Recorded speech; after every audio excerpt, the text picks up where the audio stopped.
This is Sports 225 with Lee Feinswag. Sports 225 with Lee Feinswag is Baton Rouge's longest running and best television show. Who would have believed that?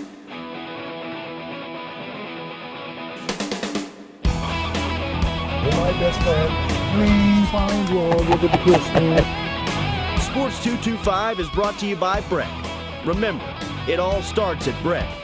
Now, your host, Lee Feinswag. It's yelling now, I guess. I don't know. Oh, my. It's Sports 225. Eddie Bonine is here. He's the executive director of the LHSAA. And I don't know whether to call him the embattled, the beleaguered, or, God, what a roller coaster ride you've been riding between the LHSAA and your building. But first, before we get to all that, let me ask you, have you ever had pneumonia? I have had pneumonia. In fact, I had double pneumonia once, and I was out of the United States when I got it. No, where were you? I was in Dominican Republic. Wow. And it was an experience and all. But, you know, like anything else, they give you the medication, you know, you fight it with the antibiotics, whether you're there or here, but you always wonder. But it was, Well, but it was a horrible feeling. I mean, your lungs feel like there's Velcro in there, and every time you breathe, they're sticking together. It was a... Well, yours was worse. So last year in November, and I'm bringing this all up because Hillary Clinton has pneumonia. And a lot of people, I think, don't know how hard that is. So last year in November, I went down to Puerto Rico to go play water polo for a long weekend with one of my teams. And the night before I was going to leave, I started running a terrible fever. No symptoms, okay? Get down there, because I was thinking like, whatever it is, it's no big deal, I'm just going to go. That's why I could relate so much to the events of the last week. So I get down there, and I feel like crap, the fever won't go away, and I play. And I would play with, the fever would break, like I'd pop a couple of Advil, whatever, you know, boom, they'd go away, play pretty well, and then I was just down for the count. And then I started coughing. No other symptoms, though, except for the fever, and I started coughing. And when they were talking about Hillary Clinton and the way she was coughing. So anyway, I got through the weekend somehow, came home, got diagnosed with pneumonia, and it felt like I had mono for the next 6 weeks. You know? Well, and the not for your viewing audience, but in regards to whenever you finally get past that, the antibiotics are working, then you start the coughing stuff up out of your lungs. That is just a special event. No, in itself. and that kept me from swimming for 6 more weeks, which is something I like to do almost every day. But it wasn't fair to go to a swimming pool because, you know. Yeah, so on that happy note, how about this Sports 225? Right. Yeah, you know, and you thought we were just going to talk about your flooded building and your crazy organization. Well, that was a question we hadn't discussed, so that's a good one. Yeah, right. How'd I do? Yeah, you did good. You know, the Dominican Republic thing was pretty good, so you got home okay. And I didn't leave the country. I stayed there. I was down there playing winter baseball in St. Pedro de Macorís, and I just went through the process and continued to train, and I think I missed the start. But you played minor league baseball. I did for more years than I want to mention. How many? More years than I want to mention. 79 to 80 to 87, 88. Did you ever get close? No. No. Well, AAA for 4.5 years, but I guess that's close. But well, it is close. I pitched a lot of innings in spring training and A and B games, but no, sir. You were, I want to say Braves. Am I right? No, sir. Houston Astros. Oh, Astros? My last 3 years, I was a pitching coach for the San Francisco Giants, the year of the earthquake in 1989. Really? Yes, sir. Wow. And I won National League Championship, and we have a colleague on our staff, Jacob Doyle, who's a big Cubs fan, and we beat the Cubs that year, the National League Championship. And then played the A's in the World Series. Played the Battle of the Bay. That was the year of the earthquake. Yes, sir. Because of the earthquake. Yeah, wow. Forgot all about that. Yes, sir. I got to do more homework. Oh, wait, if you've ever watched the show before, never mind. So I wanted Eddie to come on because I wanted to catch up on all the things that were LHSAA. The last time that you personally were here, which was before all the meetings and stuff, you know, you threw at me the term rural and non-rural and that seems like a millennium ago. But first, let's talk about the building. Sure. You got flooded, and you're out on Old Hammond Highway near Sherwood Forest, give or take, near Flannery, out that way. So we're situated between Sherwood Forest and Millerville Road. Out there, and so next to the library out on Old Hammond Highway. Yeah. So how are things? Well, we took in water, as many people did in that neighborhood, not near as severe as some of the people in the residency did in that area, but we had 18 to 23 inches in there, depending upon the portion of the building that you were in. But the water was contaminated, the building got contaminated, so we have had to obviously roll out of there, and everything we had in there we lost. You know, so we are. In fact, I have a meeting coming up shortly with the construction crew that's been in, and it has already torn out. They call it demolition, but it's kind of misleading. We just basically tore out all the wet board, flooring, all that stuff, stripped it back down to the concrete, into the metal studs throughout the entire building now. And I'm supposed to meet with them soon and discuss the next phase when we start the trying to renovate, and we're looking at 19 to 22 weeks. So we're probably somewhere in May, late April, May, before we get back in the building. Basically an entire school year, and you guys have all been working separately out of your own homes, occasionally getting together at coffee shops. We have. Exactly. Yeah. Actually, we've been meeting regularly 2 to 3 times a week at the Crown Plaza, which is one of our partners, and we've been going there and meeting. And now we have located an alternate site. GMFS Mortgage and the Brown family have been very, very gracious to us, and are also partners with the high school athletics. They've opened up their doors to us, so we're in a facility in the business center here, located here in this mall area, and we're close. We're in there. In fact, we're in there now. We're just waiting for all the furniture to be delivered. We're buying forward. Anything we purchase now, we're going to take back to the old facility, newly remodeled, if you will, whenever that time comes. So it's been a transition, but I have a very professional staff, and we've met the decentralization of what we were doing, and I banked on the professionalism of all of our staff. And some membership know we were down, some hadn't read the paper, or followed anything going on in Baton Rouge. So, but we still, on occasion, get, we know you flooded, but can you take care of this or take care of that? And we work diligently to try to be as seamless as possible during this transition, which we haven't been completely successful with that, but we've tried, and I think for the most part, the majority of the membership has been very patient, understand, and have gone through some of this before. Wow. Yeah, it's hard to believe. It is. All right, different. so we got to take a break, but Okay. I do have one very important question about the building and the flooding when we get back, and then we'll talk about the LHSAA and some of the things that you've been dealing with. Perfect. I'll stick around. That aren't wet. He's Eddie Bonine. I'm Lee Feinswag at Sports 225.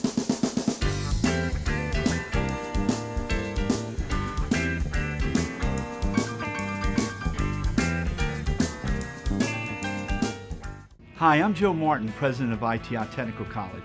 You know, you're not a number here at ITI. You're known by name. The staff and the instructors work diligently for your success, because your success is our success. ITI is family owned and part of this community. Our 10-acre campus has been here for over 40 years. Let us evaluate your credits to determine if they'll transfer here. ITI is accredited by the Accrediting Commission of Career Schools and Colleges. ITI Technical College. Begin your journey for a better life. Back on Sports 225, I'm hanging out with Eddie Bonine, the executive director of the LHSAA, which is an organization, you could say, in transition, but it's also the home of your offices and the LHSAA Hall of Fame, which now you said everything that got destroyed. Now last April my wife Brenda LeBlanc went into the Hall of Fame, and all the stuff was supposed to be there and to put up the plaques. Are you saying her plaque is gone and all that? No. That the water didn't get that deep, and where if you've been in our hall, those plaques start about 3.5 to 4 feet off the floor, and then we'll start putting easels in as the classes continue. But no, sir. But we took all of those out of there. They've all been wrapped and bubble wrapped and have been transported and put in storage. Actually, where we are located right now, we have all those. We saved all the plaques and everything in there. If I didn't ask that question, I'd be in trouble, right? Yeah. No. There was no damage to any of the plaques, any of that kind of stuff. So we're able to save all that. If the water went deep enough, we'd have had some difficulty and would have had to reorder. But right now, we saved everything that was in there. Let me tell you, she went in April, and she was in a class that included Todd Walker, the two coaches from Parkview Baptist, Kenny Guillotte and ML, help me here, ML Woodruff, the baseball coach, and then a couple of the basketball coach from North Louisiana, who won so many championships in a row. The event was fantastic. But it reminds you, I always joke with people, I say, we may be last in roads and schools, but we are big time in sports. And this state just turns out some unbelievable athletes and coaches. And when you see the induction ceremony, not only in Louisiana, but then again at the national level, which I've had the privilege to attend many of those, most recently. Pete Boudreaux from Catholic High went this year. When you look at those individuals, of what they've done in the amount of time, 40, 50 years in case like Mr. Boudreaux, you're thinking, wow, I mean, that is what the true spirit of high school sport is, and has still maintained by many across the United States, regardless of the sport in which they're coaching, and or administrators or officials who've been officiating football for 53 years. And some think, well, it's about time you get in the hall now. Will you quit calling games? No. But it's an incredible event, and we're very proud of our Hall of Fame, and the inductees are very well deserving. So about that select, non-select. I say it flippantly because I don't know any other way to approach it because of everything that you went through in the spring and through the summer. How are things these days? Give me some kind of synopsis, something I can hit back to you. Well, yeah, I think at this particular point, the select, non-select is what it is, and I hate that saying. It is what it is. It's a dead issue with me in my office. I've been given specific direction. I brought forward some information that I thought I needed to once it was passed, and we not only didn't change, but we also added additional sports at our this past January annual convention. And staff, for the most part, worked diligently in producing what that would look like in regards to playoff structure and time out of class and travel and all of that, win-loss records. We presented that information. I felt the need that we needed to make sure that we could present that information. And when we came to the January meeting, I could have had that information then, but I really thought my charge at that particular juncture was to try to find a way to get everybody back together for unified championships. And it didn't happen. So, and does it matter what you think personally? No, sir. But I don't have a vote. And do you want to share your opinion? Like, would you rather see all for one and one for all, or do you care? Or it depends on the state that you're in, and it depends on what the membership wants to do. And I inherited what the membership wants to do for whatever reasons was to have those split championships.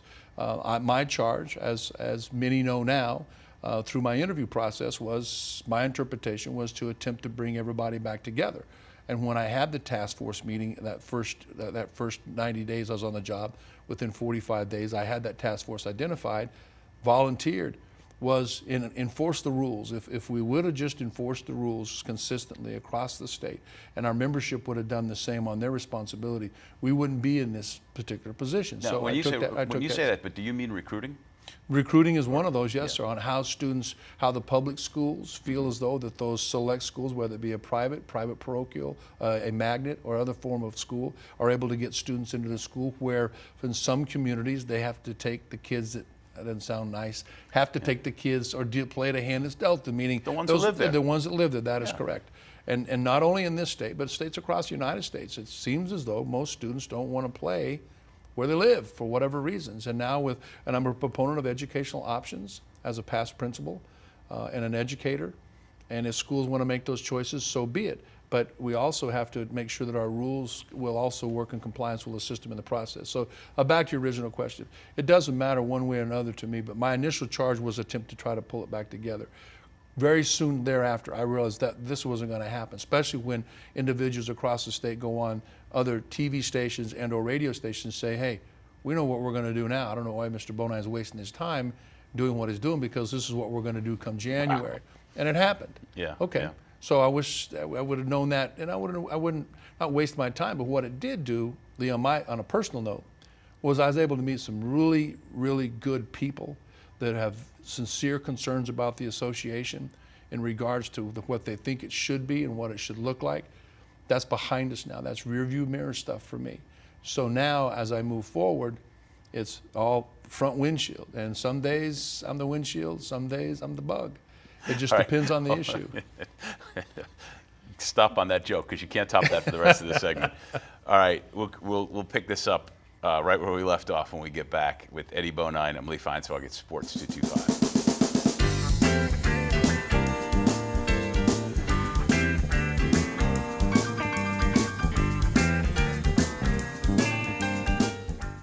Don't let the bed bugs bite you. We'll put them to sleep. Bed bugs can be transported from most anywhere. Hotels, department stores, even a friend's house. We've got the bead on bed bugs. Call the bug man today. Call 923-BUGS. Must have somewhere to go to. We're back on Sports 225 when he said the windshield or the bug. Yep, you can be one or the other almost every day, especially if you're Eddie Bonine, Executive Director of the LHSAA. All right, so basically regardless of all that happened and what you thought, you have the situation now where the split is there and it's going to stay and it's expanded. And I got to ask you about the great line, because it was a great line, the dumpster fire line. Mm-hmm. And whether you regret saying that or you wish maybe it hadn't gone as public, I'm glad you did. But is it in fact a dumpster fire right now? By definition, that's circumstances in which individuals don't want to deal with. And I think there's pieces of that. Yeah. But in the grand scheme of things, I believe it opened a line of communication. And I think that's a good point, and I'm glad. And as I stated before, at the meeting in which there was an attempt to remove me from my position, that I regret, like you just said, I regretted the way in which that transpired, and we now know how that happened. But the content was from my heart, and what I felt, and the frustrations that I was feeling through this process at every turn. It seemed as though there was something behind me now. We've cleared the air. We're good. We're moving forward. But now we're in a situation where now we have new obstacles, and those obstacles may be when we come to January, we may end up splitting all of our sports, if that be the case. And if that happens, it will then probably cause some form of dissolvement of some activities or athletic events, because there won't be enough schools to participate for specific sport specifics, whether it be golf or tennis or wrestling. I mean, it just depends on the dynamics and the demographics of where those sports lie and who they play. So there's going to be more stuff coming at that port. You and I probably have heard, and I've heard it, it depends on where it comes from, that there's going to be a group of schools that are planning on moving out of the association and starting another association. And if that be the case, then we make adjustments to that as well. But in the grand scheme of things, I pride ourselves in trying to be proactive with our athletic association. And I'm able to, as in the communication you mentioned earlier, we're able to communicate with my colleagues across the United States. Our majority of those have either retired or our families have grown in together in the NFHS. So we do consider ourselves at the National Federation of State High Schools a family. And we see each other 3 times a year, and our families, colleagues across the United States have seen my sons and my family grow since they were 2 and 4 years old. They're now 16 and 14 respectively. So it's just a matter of how we're going to move forward now. Mm-hmm. And I've stated before that I'm not the individual that's going to band-aid something and do something just to push it through. That if I'm going to do something, we're going to do it by moving forward. Unfortunately now it seems as though we're more reactionary than we are being proactive. And that's a different management style for me. But I'm also a school administrator, and I understand when you're a principal, every day you go to work thinking, okay, something may happen today, and here's what I have to do, and you have to be able to think on your feet. But I also know that an old superintendent mentor of mine says, Eddie, there's no one decision you need to make at any given time within a 24-hour period unless somebody's walking up on your campus and is going to threaten your staff or your students, and then you're going to have to make a decision, snap decision. Take a deep breath. I have, and I haven't made, I don't feel I've made any snap decisions to this particular juncture. Yeah. I've used information, but in the grand scheme of things, no matter what happens from this point further, the collegial partnerships that I have been able to attain by not only a majority of membership across the state, the principals, the superintendents, the State School Boards Association, our legislature, other groups in which I was charged to open a positive line of communication and let them know that we're going to do, we're going to cooperate, and we're going to do what we need to as an organization. I've done that, and at this particular point, I think we're going in the right direction. But it seems like there's always something that just happens to come up for whatever reason somehow. It's never ending in your job. It is not. But I do want to ask you about from a personal end, and I perceive this because we've had conversations, but when the whole thing was unfolding, there was a part of me that's saying, well, why doesn't Eddie just tell them all to go to hell and pack up and say, I can get a job anywhere, because you could, but you want to see this through and you fought for your job. And I was curious about what your mindset was and is on all that. I signed a contract and dedicated myself. My family and I moved here. We sold what we had in out of state. We're all in. We jumped all in. And we made a commitment to do that. I made a 4-year commitment. I'm in the business for students and student athletes. That's why I took this job. And it was a career move for me, not just a job opportunity, but a career move. My wife's family's from here, and we wanted to make a family move as well. And the boys are both in high school. And the boys are both in high school here. So I have 2.5 years remaining on my contract. I think it was a philosophical difference in regards to what transpired, not only with that communication, but I didn't violate my contract in doing so, which individuals may have thought I had done. It wasn't a deliberate or malice on my behalf. It was me basically saying what I felt, the frustration at that point. And I know at this point that my commitments to kids, the students in this state, it'll continue to be my plight. And it's the same with our corporate partners, the Allstate Sugar Bowl. They've had every opportunity to say, you know what? Well, it's funny you say that, because maybe we should just go a different direction. They haven't. They've stood behind the association. We got to go to break, but I want to ask you Okay. exactly that. I'm glad you said Okay. sponsors. It's a perfect segue for me, and I appreciate it. He's Eddie Bonine. Yes, sir. I'm Lee Feinswag. We're quickly coming down the home stretch of the Sports 225, and we'll be right back.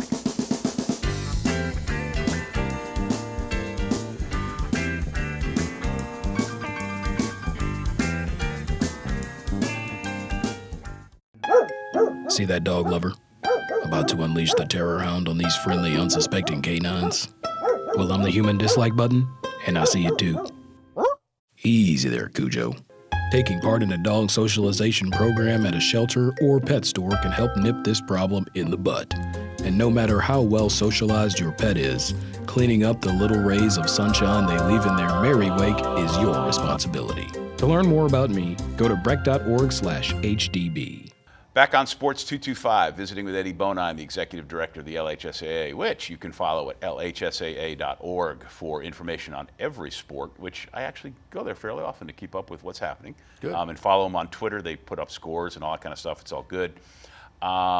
Thanks to John Williams from JCW Productions for directing. Go to sports225.com to watch past shows, which we put up on our Sports 225 YouTube channel, and a listing of all the airings for Cox 4 and CST.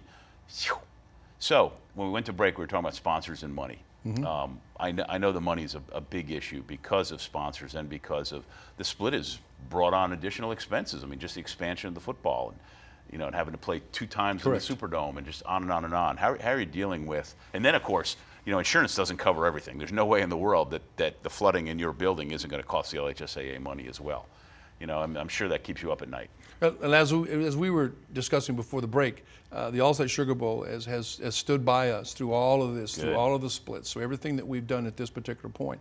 And I think that there will be a point that there may be some decisions they may have to be if we continue to split further, and or if another organization opens up outside of our organization, and that would be costly to many. But we're going to get it done, Lee. We've worked diligently to try to make sure that we have transparency in our organization, where our financials are, and what we're doing, and how we're trying to be accountable for those dollars, and we've done that.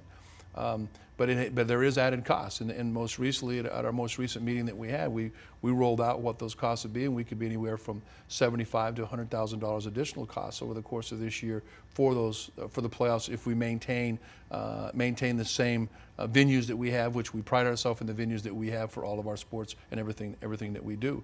But the Allstate Sugar Bowl has stood behind the LHSAA and stood behind Eddie Bonine. Good. That said, Eddie Bonine will continue to do what I can for the LHSAA as the executive director, to the chagrin of some, but I want to do what I need to do until they tell me you're no longer going to do it. And at that point, then okay, but I'm going to do what I need to do. I applaud you for being a stand-up guy, not only in your job, but I especially appreciate you coming on here and never ducking any questions and talking about all the things that you do.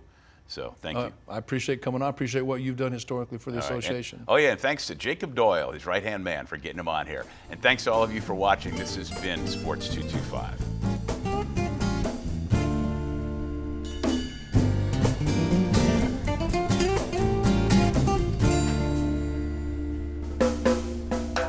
At carnival time by Baton Rouge Bay, that's the site of my story. At Spanish Town Mardi Gras, things can get blurry. See the mowers marching, prizes fill the sky. This Spanish Town Mardi Gras, may it never die.